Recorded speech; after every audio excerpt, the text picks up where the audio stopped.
Hey, are you on your way? You know, I was thinking we're always going to the restaurant. It's just not that healthy for us. But I have a salad. Chris, they throw a giant steak over that salad. Yeah, it's a steak salad. It's not, and the salt and the sauce and the fries. Look, why don't you come over to my place? I'll cook us something healthy and then we'll go over to the Symposium, okay? You cook? Really? Yeah, I know. Shocking. I also dress myself. Now that I can believe. Look, just get here and we'll have a nice home-cooked meal. It's BYOT. What's the T? Tzatziki. Talk to you later. Bye.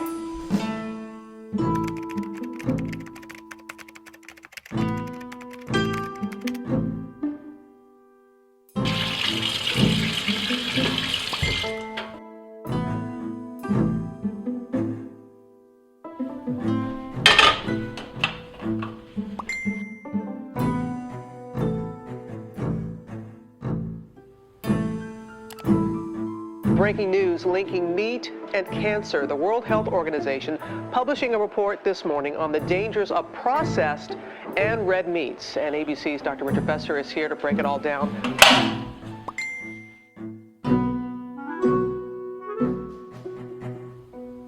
He's Greek, and that's racist. Greek spaghetti?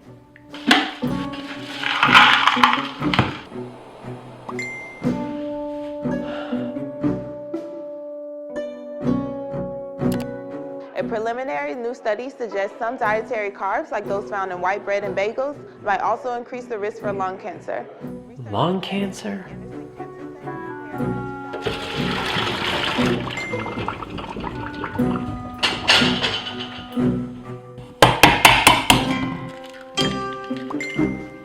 We wanted to tell you why it is not a healthy choice to make.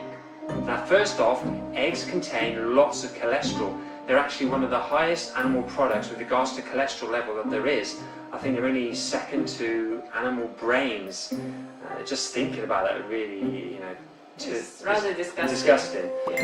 Today's topic, why you would want to eliminate wheat from your diet. But just because butter is better than margarine doesn't then make butter healthy. More than 63,000 tons of antibiotics were used by livestock farmers in 2010. It would be dangerous if we actually did eat what the government told us to eat when it came to sodium.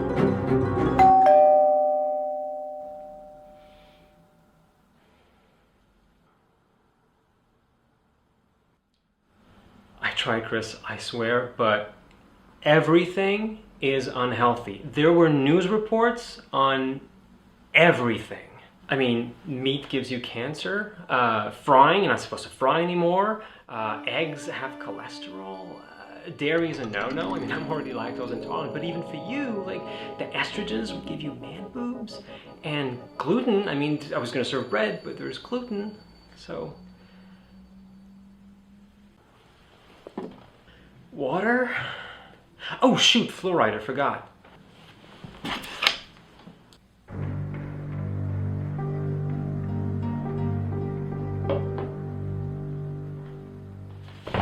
I'm too skinny, don't eat me!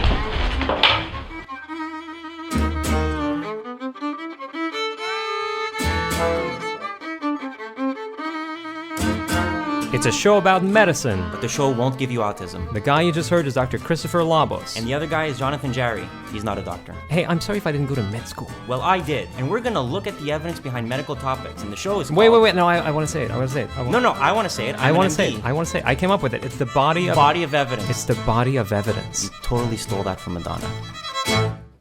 Welcome to the Trace Symposium edition of The Body of Evidence. As always, I am joined by Dr. Christopher Labos, cardiologist, medical journalist, and man whose teddy bear may or may not continue to be our mascot.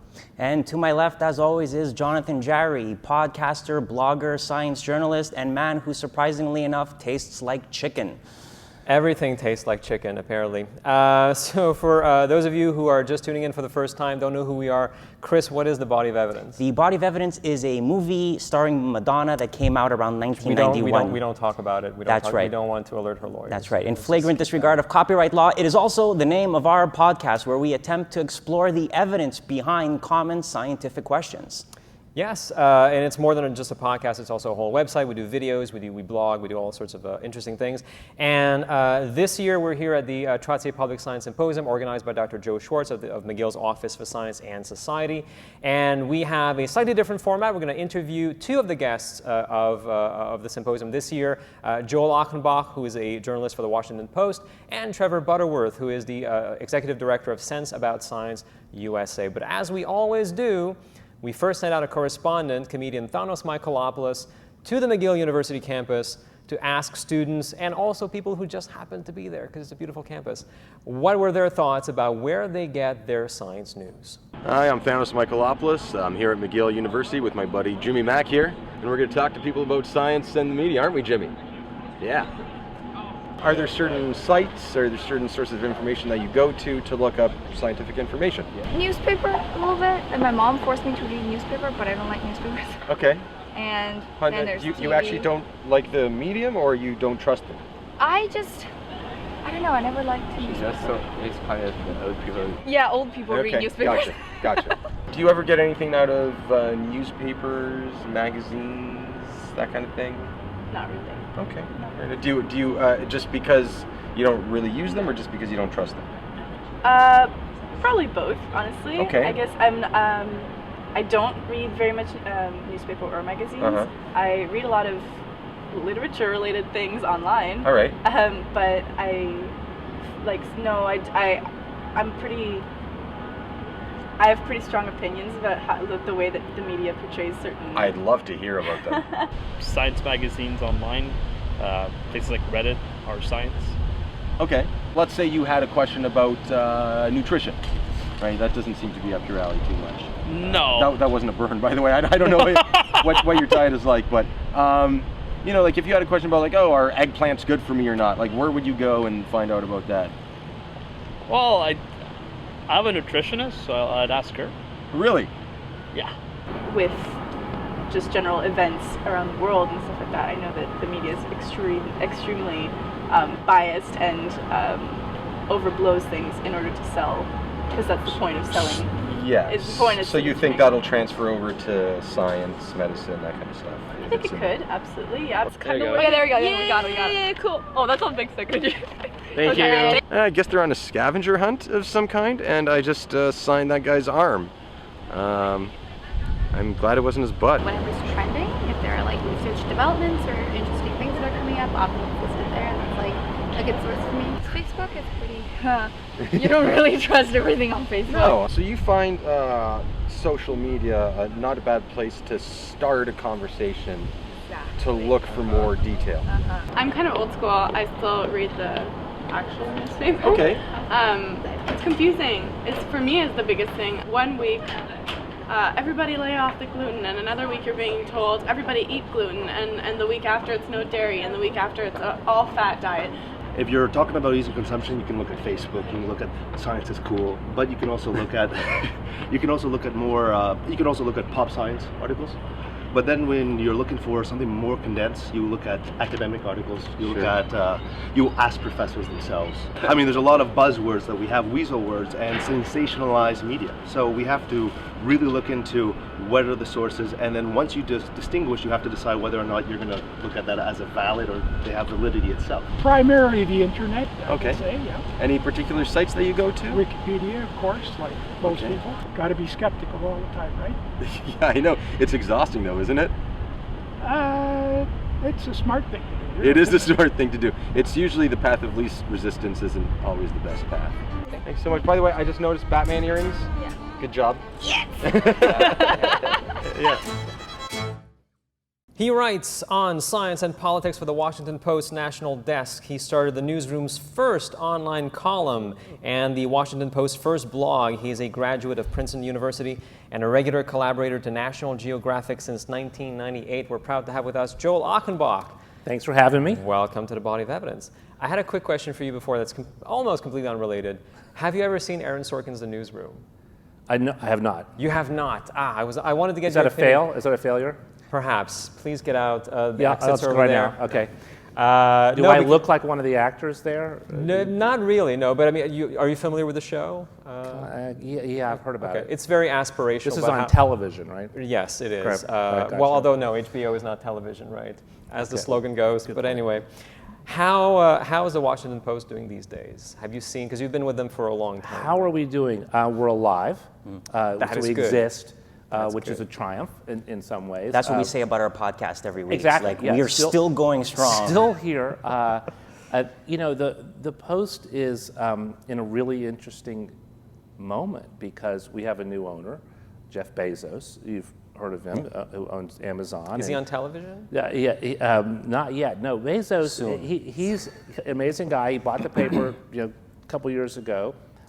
He doesn't show up very much, but he has given us runway, as they say, to try to figure out how to make this journalism thing work in the internet era, which is tricky because the internet came along and suddenly all of our classified ads disappeared. That was a third of our revenue. The number of people who actually read a newspaper. I mean, you're young guys, so I don't know. Do you read a print newspaper? I don't. I do occasionally. I buy the Montreal Gazette. You do. You read it in like okay. Well, the actual paper thing. Yeah. Yeah. So when Bezos bought the paper, he said the average age of a subscriber is going up 1 year per year. Okay, which is a formula for extinction, obviously, because eventually all your subscribers are dead. And so that's a challenge. So what are we going to do? Fortunately, we have this owner who's given us time to figure it out. And so we're growing. We have more readers than ever. We're producing a massive amount of journalism. I mean, every day, like 800 new pieces of journalism. A lot of it is in-depth. It's narrative journalism, it's investigative journalism, and a lot of it is just quick bloggy type of stuff. So how will this play out in terms of maybe making money? We don't know. And anyone who says they know, they're deluded or lying. Yes. If it was just a transition to online, I think people could manage that. But part of the problem is that people don't want to pay for the news anymore. We expect the news to be free, which is going to be a problem unless you're willing to work for free. Yes. So how are we going to get around that idea that people don't want to pay for their news anymore? Well, we expect content in general to be free. I mean, people got used to free music. We gave away our journalism for free on the internet for a decade and a half. And I think training people to value something enough to pay for it is the secret. I mean, how do you?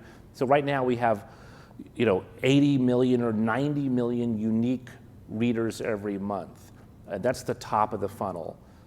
So as you go down, you want to get the people at the bottom of the funnel who actually pay for it, who subscribe to it, who pay for a digital subscription to pony up the money. We'll see if that works. I mean, I don't know the numbers. We're now a private company. We don't have to report everything the way we did when we were owned by Don Graham and we were the Washington Post company. We're listed on the New York Stock Exchange. Now this is a privately held company. But I would say in general, go back to your original question, it's kind of great working at the Post right now. It's exciting. It's all dynamic. It's new. There's lots of young people. I'm like one of the older people in the building. I've been there for 26 years, so I've got to watch all this stuff from a front row seat. So, it's a little bit harrowing and kind of scary. Why am I still there? Am I valuable? What can I do to be part of the solution? All that goes through your head. What are the challenges in this day and age for science journalists, or I guess regular journalists who are assigning science stories, to cover them accurately? Well, first of all, the first rule is get it right. I don't care if you're. I mean, that was a rule when they were writing journalism in Sanskrit. With a chisel. Okay, it's first rule: get it right. And I would say even more so, be fair.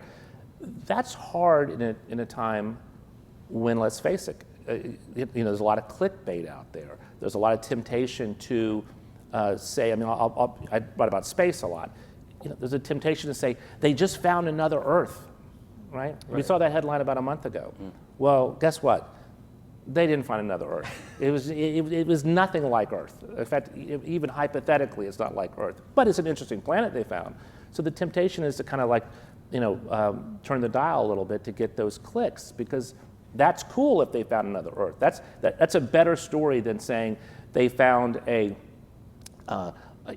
hot object orbiting a star that's probably blasted by radiation and there's not a single microbe living anywhere. It's a mouthful. Yeah, that's not as interesting. Are journalists getting a lot of pressure to get those clicks? Like, is that the new currency amongst journalists? Yes.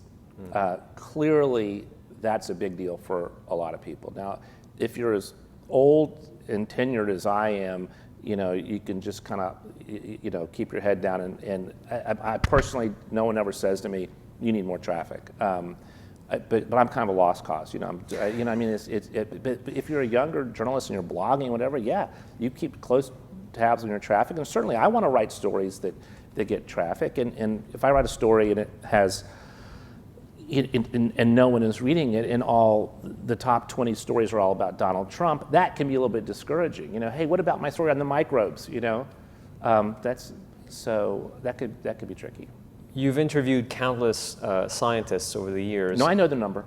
You know the number? What's the number? 3.141159. Is there something that is common to them that you feel like the public maybe doesn't know or misunderstands?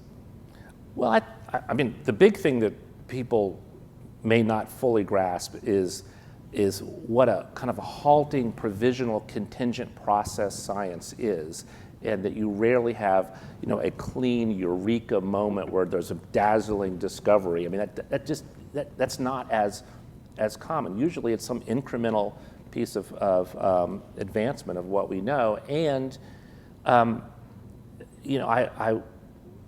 I think that if people could understand how hard it is to find something new and to get it right. I mean, people spend years on a single experiment.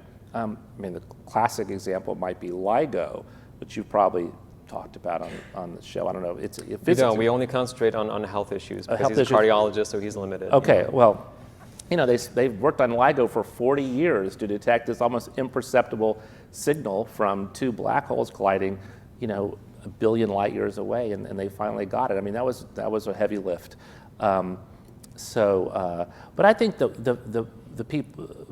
most people may not appreciate the process of science and how experiments are put together and the inherent uncertainties in any result.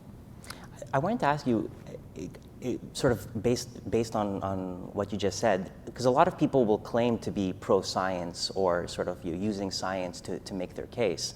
And I wanted to ask you about the environmentalist movement, because there's been an interesting series of stories over the past few months about how they've transitioned from being pro-science when it comes to global warming, but then almost taking an anti-science position when it comes to GMOs. And I was wondering if you could talk a little bit about that, about how that transition has actually occurred.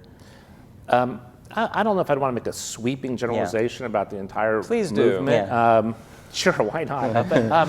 We'll just excerpt that and put it on YouTube, get a lot of clicks out of it. Just isolate one phrase, okay? And one if word you can, even. out of context. I think that on the GMOs issue, there are objections to GMOs that are not scientific in nature, that involve policy and who owns the seeds, and do you want Monsanto to have as much power as it has? And those issues are really they're more political and economic and policy oriented issues. As a reporter, I have reported multiple times this year that scientists who've looked at that issue see no reason to think that because something was modified in a lab, it is inherently more dangerous than something that was modified through traditional breeding. And I've reported that. I've gotten some blowback on that, but most people who look at that issue know that that's the consensus. The opponents of it will then say, well, but which scientists did this research? And their names are all on it, and they'll say, well, the National Academy of Sciences, which funded the study, gets donations from industry. If you want to play the game of like you can trust no one, then it's hard to accept any kind of scientific consensus, because you can create a kind of a world of conspiracies and a world where everyone is corrupt. And there are people who as I said, people who run for office on that platform. But this is happening more and more. I mean, we see because there's such a deluge of information out there, and because these tools like Google can filter what we see, we end up living in a bubble of information that caters to our preconceived beliefs and ideologies. Right. How do you reach the people who are, in a sense, outside of your bubble? Well, I'm not going to reach someone who's in a bubble whose membrane does not allow the Washington Post inside. Mm-hmm. Okay, so that's a lost cause. I think if you're in one of those bubbles, I would recommend that you search more broadly for information sources and consider the possibility that people who disagree with you may not be corrupt. They may actually have something to say that's worthwhile. I do think that these bubbles have sort of always existed, but the internet has made it easier for them to form and easier for them to kind of police themselves, and for people within the bubble to sense that someone may be straying a little bit from the dogma and saying, that's not allowed, those thoughts are not allowed. So we have seen this tribalization of belief in politics that's also sucked up a lot of these scientifically mediated issues like climate change or GMOs or vaccines or whatever. And so, as someone who tries to, years ago I tried to just sort of debunk stuff, but I realized you don't ever succeed you don't change many minds. It's hard to do that, but what you can do is you can help. It's hard being alive in a complicated technological society, and you can tell people, no, your cell phone probably isn't going to kill you, and I think that's useful. One of the people who might have succeeded very well at reaching a lot of people as far as science communication is concerned is Carl Sagan, and we had a discussion yesterday about Carl. You met him, and you have a funny anecdote to recount, if you're willing to do it in front of cameras, of course. Sure. No, it was the last year that Dr. Sagan was alive. He was sick. He was out in Seattle being treated. He was he'd lost his hair from the chemotherapy. Really sharp. We talked about for 2 hours about everything from UFOs to the Kennedy assassination. Everything. He was someone very engaged in lots of different topics. But I remember that the guy from Orkin, the exterminator, showed up to spray the house, and Sagan just grilled the guy about what exactly is it that you are going to spray in this house, and what's the name of the chemical, and the guy did know the name of the chemical, but then Sagan said, okay, do you have a diagram of the molecule? So yeah, he was a real scientist, it's kind of a poignant thing about Sagan, which is that he believed his entire life that there was intelligent life throughout the universe, that it was common, that we ought to be able to communicate with it. He participated in these SETI searches. He believed there might be life on Mars. He believed he had a resonance with extraterrestrial life, but he admitted to the end of his days that there was no evidence for it yet, and that it would be a mistake to try to substitute your hope or your belief for evidence. And he was the most persuasive person in telling people, well, the UFO stuff didn't hold water, and he believed in the scientific method, and he believed that extraordinary claims require extraordinary evidence, and he was loyal to those principles. Neil deGrasse Tyson actually tried to reboot Carl Sagan's show a few years back. He didn't just try, he did it. Well, he did it, but it didn't really take off. I think they filmed like 6 episodes, and then... No, they filmed the whole series. It was on Fox. It was actually quite popular. I know, but it's not still going on, though, is it? No, it was a closed... I think it might have a second season. It was. I thought it was pretty... I thought it was very good too, but I think the question is, it didn't really seem to have the same broad appeal that Carl Sagan shows. Do you think we can still have a Carl Sagan in this day and age, or has the public been skewed to such a degree that it's not possible anymore? Because now we have Dr. Oz, we don't have Carl Sagan. Well, the first time something happens, like Cosmos, I think it was 1980, there hadn't been anything like it. It had special effects. You had Sagan, who was a very charming and winning character, and I think it was like 13 episodes on PBS back in a time when I mean, this is before your time, but there just weren't very many things to watch on television or even to do. I mean, basically, life was brutal and dreary until about 10 years ago. You know, there's nothing to do. But here's Carl Sagan giving people the universe. You know, and it was it changed a lot of people's lives. It was a great show, but you know, it's sort of like, will we ever have the Beatles again? You know, it's like there's a moment when something takes off, and it's hard to replicate that. We're gonna move on to our second guest, and because there's no music for that, Chris, you're gonna hum something from the Tonight Show archives. Go for it. This is not awkward at all. Stop you humming. There you are. Thank you very much. He is the founding director of the nonprofit Sense About Science USA. He is also an editor for Stats.org, a collaboration with the American Statistical Association, whose goal is to promote statistical literacy. He received a master's from Columbia University's Graduate School of Journalism, and he's currently a visiting fellow at Cornell University. Trevor Butterworth, welcome. Thank you for having me. So for the record, your last name is Butterworth? Yes. Okay, good. Yes. That's an inside joke for anybody who was at the round table yesterday. People do mangle it, but yes, I was the only Butterworth in the Dublin phone book until the late 1990s. Well, that's convenient. What is Sense About Science USA? Well, we're a non-profit group that is sort of an outgrowth of a sister organization that started in the UK in the wake of... Like a metastasis, if you will. Well, I'd like to put it more positively. But whenever I hear, it's just professional stuff. Whenever I hear outgrowth, I think cancer cells. It's a lipoma. So we're a sister organization of Sense About Science in the UK. And they started in response to the Andrew Wakefield crisis over MMR and vaccination. But I've been in the US for 23 years. I'm now a citizen. We have an American staff, and we're very focused on American ideas and issues, and that requires a certain amount of localization and reflecting our specialization. So we have three projects. One of them is one we share with the UK, which is the All Trials campaign for clinical trial transparency.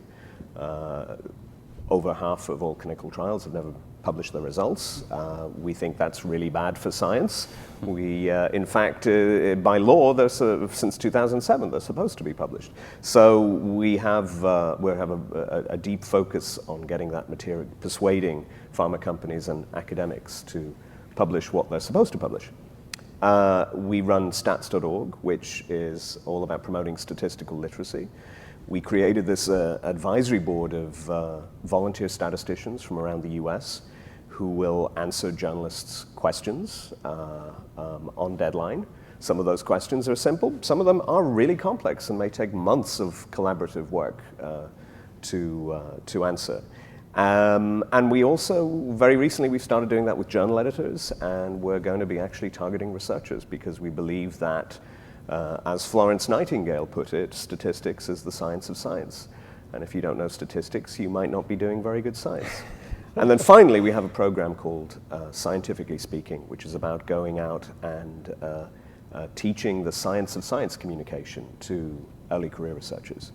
You mentioned that half of clinical trials are still unpublished. How do we know this figure? Well, it's a good question. In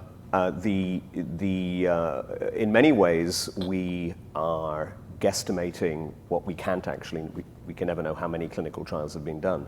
But we do have a good measure that from a study that was published in 2013, and it looked at 15,000 trials that had been registered on clinicaltrials.gov, which is the big registry in the US. They also looked because surprisingly the database can't actually answer the basic question of whether they've published results. They did a study, they found that 62% of studies between 2007 and 2012 had not published their results. If you look at other studies going back to, sort of before registration became a big thing in medicine, you have estimates of maybe only 5%. So it's, we need all the evidence in order to know what's good evidence. So this is quite alarming. Are the pharmaceutical companies the only agents here that are complicit in hiding this trial data? Actually, there have been several studies which show that academics, sort of government-funded studies, are not publishing. Their rates of publication are poorer than pharma, which. So one pharma company, GSK, which was fined $3 billion, I think, in a trial in New York. Which is still peanuts for them. Absolutely. But what was interesting is that it empowered the people within the company who believed that clinical trial transparency was good, was ethical, an ethical, something that they ought to be doing. And so GSK then created an entire platform to share data with researchers. And I think we think that's great. There are other similar projects. Johnson & Johnson work with Yale University, a project called YODA.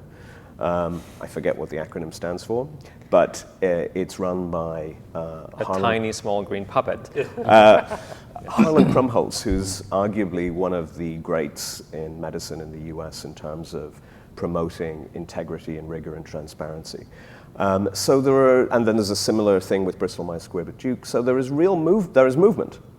And I think it's really important to understand when we have these cognitive shortcuts for talking about big food and big pharma and big this and big that, big tobacco. Well, maybe big tobacco is the exception. But there are always people within an organization, no organization, just as no culture, is homogenous. There are ethical debates going on within these companies as to what they should do. And it's important that, I think it's important for those people who argue to do the right thing, that they should be helped. They should be supported by the public, and they should be supported, most of all, by doctors and scientists. Part of what you do, as you mentioned, is working with journalists to understand statistics better.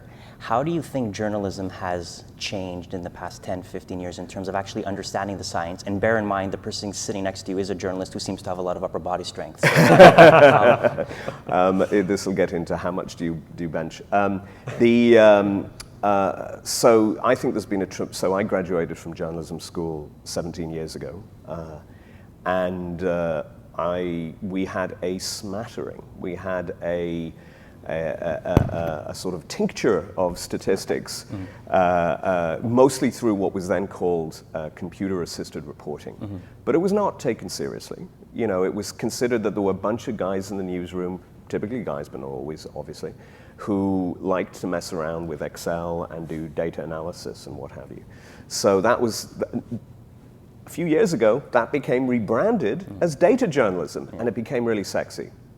So data journalism is great, and I think it's created that and the technological culture, which places such a premium on collecting and measuring and analyzing data, has I think, helped create both a culture and a series of news organizations that are much more analytic than the past. And they include Vox, 538, the Washington Post Wonk blog. This is the, if you could imagine me, although it's as Princess Leia talking to Obi-Wan Kenobi, this is our hope. This is our hope because the explosion of data and the way data is governing everything in science and policy and how we live our lives requires an incredibly high level of accountability in order to know what's really going on. The age of the algorithm requires really skills that actually I think most journalists can't bring to the story. And so we need to create these spaces where journalists can collaborate with experts to figure out the truth, or the truth as best we can know it. When I was doing my degree in biostatistics at McGill, we actually had a journalist in our class. She was a science journalist, and she actually went back to school to get a degree in biostatistics so that she could cover science better. Wow. Which was impressive. That was impressive. impressive. To take 2 years out of your life to become better at your job. Do you think that's going to start happening more and more, or is it going to become? Is it going to become a requisite for people to actually have a science background to cover science? Well, is that where we're going? So Tony Falconer published. There was a comment in the Ryerson Journal of Journalism. I can't remember the exact title, and he said, it was along the lines of, "I suck at math" is humble brag for journalists since before the invention of humble brag, and you have actually empirical research, albeit in the 1970s, that showed that journalists are really uncomfortable with numbers. And either trust them, implicitly or avoid them completely. There was a line in Best Newspaper Writing 1983, which was one of these volumes that came out every year, and one journalist said, "I never let numbers occur in more than two paragraphs together because numbers are deadly." So there was a sense that actually. I think and there's a good point made that there is a distinction between, I think, the way that the kind of people that go into journalism tend to be more word oriented, and actually writing is the English historian Stefan Collini points it out that for the humanities, writing is an act of creation, whereas for scientists, writing is an act of description, because they're already thinking in numbers. Now, obviously, you will get a small number of people in journalism who are very gifted with numbers. You have Carl Bialik, for instance, is trained as a mathematician. But I think they're always going to be in the minority. Because if you are really good quantitatively, the chances are you have such a wide range of highly remunerative jobs that you can apply for, that it's contingent on you having an interest in writing too, which I guess is not improbable, but it's not very common. I just want to say that I think all those points are great, and you're exactly right. I mean, journalists, particularly my generation, we typically were not in STEM fields at all, and we're not comfortable with understanding how science worked. I certainly don't have a background in science, or I don't understand statistics like I should. I mean, you can make an incredible list of gaps in my knowledge background. But I'll just note that words do matter in journalism too. So being able to not only tell a story, write a declarative sentence, write in a way that people understand, but to listen to people and when I interview scientists, I do not care if they think I'm stupid. I will ask them over and over again, can you explain it better? I don't understand. Help me understand this better, okay? I think that's in service of a readership, particularly if you're in the mass media, like a newspaper that is distributed all over town. It's in the service of most people do not have a background either. So the number one rule is still get it right. But I do think you can be a effective science journalist without a science background if you're not worried about being thought dumb for asking your sources to explain it again. And actually, and that level of consistently asking for concepts to be explained can be, actually this was one of, I think, Richard Feynman's guides to exposing pseudoscience, that if you keep asking, well, no, explain this to me more simply, explain so I can see the mechanism, you can actually dispel a lot of obfuscation and quackery. Do you think journalists are reluctant or daunted to ask scientists for the specifics about the statistics? Because I'll give you an example. There was a very popular story, I think a couple years back, about avocados lowering cholesterol, funded by the avocado lobby, which is interesting only in that there actually is an avocado lobby in the US apparently. But powerful avocado lobby. Apparently so, because they're funding research. But the thing that I found interesting about the study is that nobody asked the obvious question, which was it lowers your cholesterol, but by how much? And it turns out it lowers your cholesterol by a trivial amount. And you don't need a stats background to really ask that question. question. You just need to ask the follow-up question. Do you think that journalists are reluctant to actually challenge scientists on the research by asking these fundamental questions, really? I do, and I think one of the biggest failures, and I'll admit I'm guilty of this, is we often say a new report says X, okay, and we invest a lot of time in summarizing the new report, interviewing the scientists involved. We may make a couple calls to others who will then say, well, I'm not so sure about this, but we do a little too much sort of stenography or modified stenography of the latest scientific report. I wish that science journalists covered science a little more skeptically, a little more the way like political journalists cover politics. Like what's your angle here? Where's the money come from? Are you sure you got this right? And I think many science journalists would agree with me on this point. I don't think it's a controversial point that it's a little too easy to get the clicks you want or the headline you want with new study says X, and people read it and it's a success. But have you really asked the hard questions? Well, maybe not. I think there was a great example of this, which ties into your opening segment, was the IARC report on processed meat and red meat being carcinogenic. And what you saw in that is that some of the news media actually asked the right questions and some didn't. But the right question to ask was, well, what is, what does increased risk? What does probable cancer mean?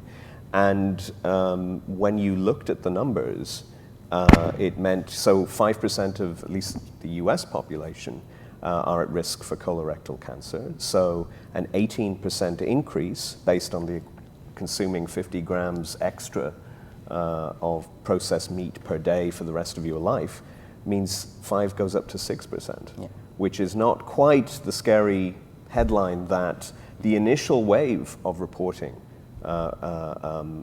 transmitted to the public. But what was heartening was that there were media that kind of went, hold on a moment. Let's actually answer this question. The one other thing about this is that there's two players, there's two dancers in this tango. It is not simply just the journalist's responsibility to get things right.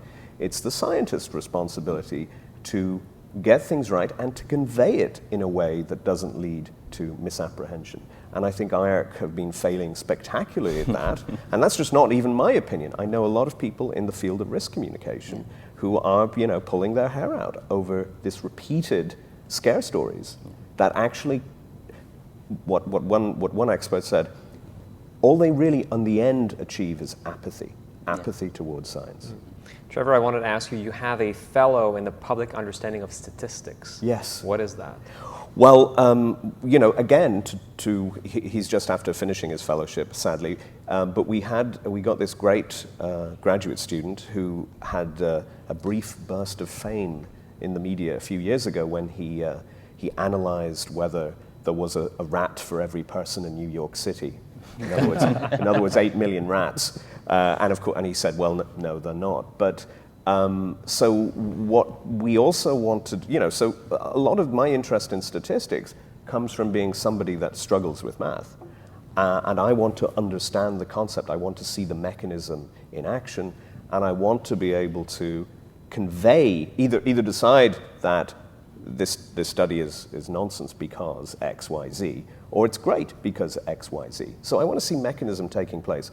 But it requires it requires actually redescribing statistics in a language that's relevant to journalists and therefore relevant to the public. And that's actually quite a struggle. I mean, because in our office we have former journalists, and we would keep, we would get them to, we'd give them a problem and say, explain this, and then we'd stop them at every point where we go, do you understand that word? And a colleague who used to be at the NewsHour would go, nope. Do journalists use those words? Nope. And he'd be so frustrated at struggling to try and think, how do I explain this? But we think that is critical to the future of scientific progress, that scientists, if they are going to communicate, know how to communicate effectively. And it's also a good answer to what can science journalists do better. Joel, what would you say? Do you have any tips on how science journalists could improve their game, in a sense, to convey to the public a more accurate picture of scientific research? Well, I mean, there's a number of things that they can do. First of all, there's a tendency for everyone to cover the same story at the same time. There's a lot of embargoed news, and so it'll come out at 2 o'clock on Thursday or 1 o'clock on Wednesday, and everyone does the same story.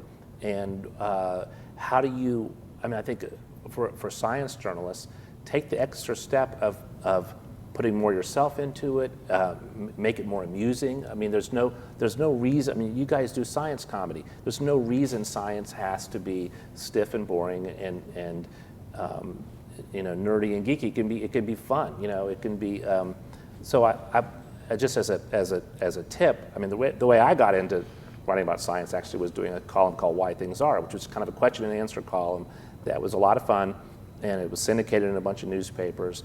I didn't consider myself a real science journalist, but I got good at interviewing scientists.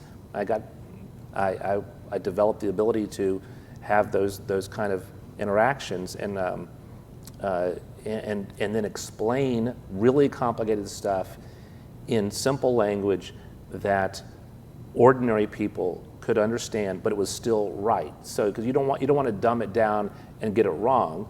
But there's a lot of complicated science that there's no reason that you have to write only for a highly scientifically literate audience, unless you're writing for, you know, an academic journal or for a journal like Science or Nature or Cell or the New England Journal of Medicine, that kind of thing. But if you're writing for a mass a market publication, you know, write it in ordinary language and lose some of the jargon.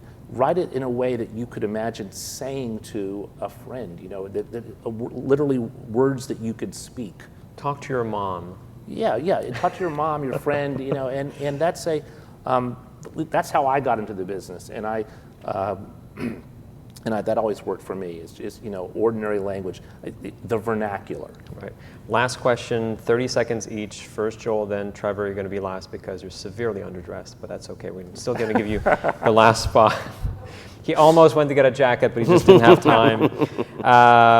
What would you tell a media consumer to be leery of or to be skeptical of when it comes to health news and biomedical news? Like, if I'm a consumer of these types of stories, how can I be a better consumer of these types of articles? Anything that's astonishing and revelatory and breaking and smashes all previous orthodoxies and pivots on some molecule or magic ingredient or, you know, miracle atom. I just think that I think that people should understand that a lot of these claims, and particularly when it comes to supplements, are just bogus. It's not true. It's snake oil. So basically, avoid the Dr. Oz show. Trevor. That's it's a tough question, follow-up, isn't it? I would say in reading through a story which makes a sensational claim, has the reporter asked somebody like a statistician the following question: was this study designed to answer the question it claims to have answered? Is the statistical analysis good? Is the sample size sufficient? Did they use the right techniques?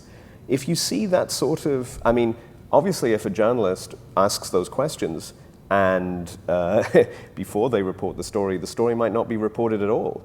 But I think those are the kinds of markers to look for to see and then wait to see if it's replicated. Which often it isn't, unfortunately. In a much larger study, yeah. Well, we always like to end with a musical jingle to help our listeners remember the takeaway message. And I think we can say that one of the takeaway messages would be that when it comes to science in the media, don't believe the hype. And so here we go with Joseph Hackle with a little jingle. Here we go. Science in the media, don't believe the hype. Science in the media, don't believe the hype. Science in the media, don't believe the hype. Science in the media, don't believe the hype. So I would like to end with a few thank yous and acknowledgments. Our collaborators, Joseph Hackle, whom you just saw, Thanos Michaelopoulos, who was on the McGill campus, and Jeff Brown. Our hosts today, Emily Shore, Dr. Joe Schwartz, Lauren Trottier. You can find more information on the Office for Science and Society, who is organizing the entire symposium at mcgill.ca/OSS. The amazing McGill AV department, who's helping make this happen. Our opening theme is Troll of the Mountain Swing by the Underscore Orchestra. You can find us pretty much anywhere on iTunes, on Stitcher, on SoundCloud, on Facebook, on Instagram. We have separate Twitter accounts, on YouTube. But of course, all of this is on our website at bodyofevidence.ca. And of course, thank you so much to both of our guests, Joel Achenbach and Trevor Butterworth. You know, you didn't actually thank me in the thank yous at the I end. never thank you at the end. You're I know, more of an and impediment than a collaborator. It hurts every time. It does. Well, I'll buy you a pack of tissue on the way out. Fair enough. This has been a Mouton No More production. Until next time, never stop asking for evidence. Thank you for coming. Yeah. Guys, thank you. Thank you for giving up your lunch hour to come.